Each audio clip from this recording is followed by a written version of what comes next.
All right, good morning. I'll be presenting our study from the University of Florida in Jacksonville. I would like to thank SAGES for the opportunity to present our study. We have no financial disclosures for this study. So esophagectomy remains the mainstay of treatment in patients with resectable esophageal cancer.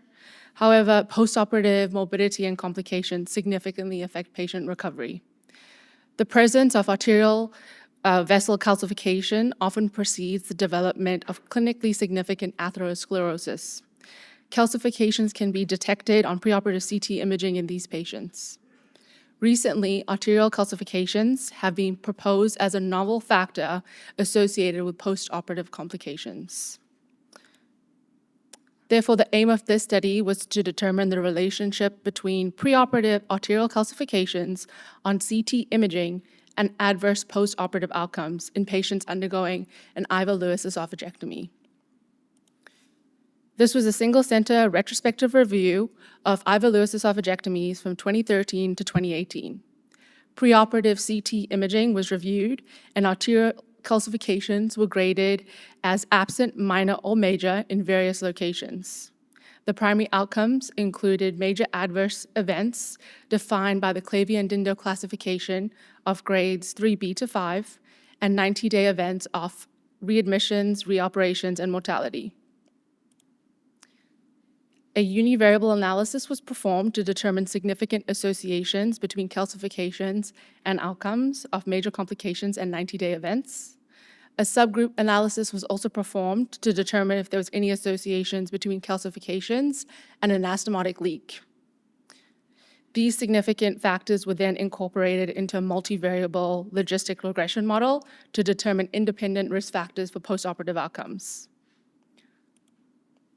So this was the grading scale that was used to grade arterial calcifications in different vessel locations based on the calcium score described by Van Rossum and colleagues in 2015.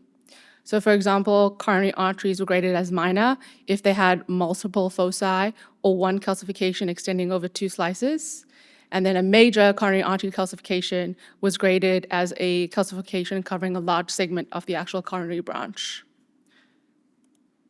Here is an example of a coronary vessel graded as major. As you can see, the left anterior descending coronary artery with a large branch of calcification.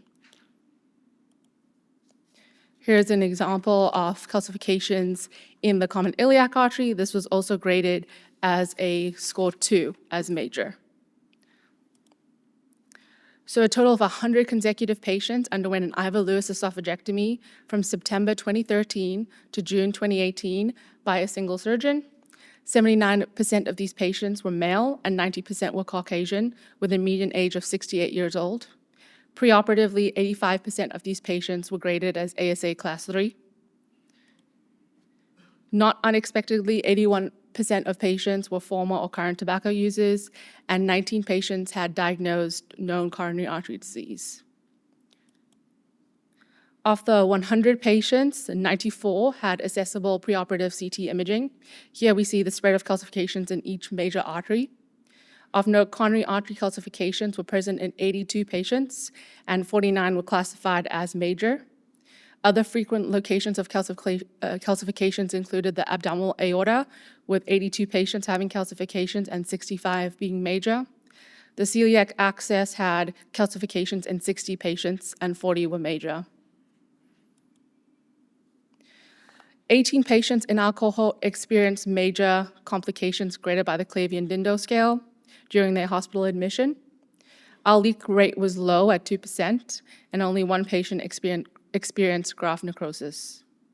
Within 90 days, 10 patients required readmission, 12 required a reoperation, and there were 4 mortalities in our cohort. On univariable analysis, we found that the presence of major coronary artery calcifications was significantly associated with major complications, as well as 90-day readmissions. However, there was no association between calcifications and 90-day reoperations or mortality. On a subgroup analysis of anastomotic leak, we did not find any association between leaks and calcification in any of the quantified arterial vasculature that we examined. On our multivariable logistic regression analysis, we only found that major coronary artery calcifications were an independent, an independent predictor of major complications. However, they were not independently predictive of 90-day readmissions.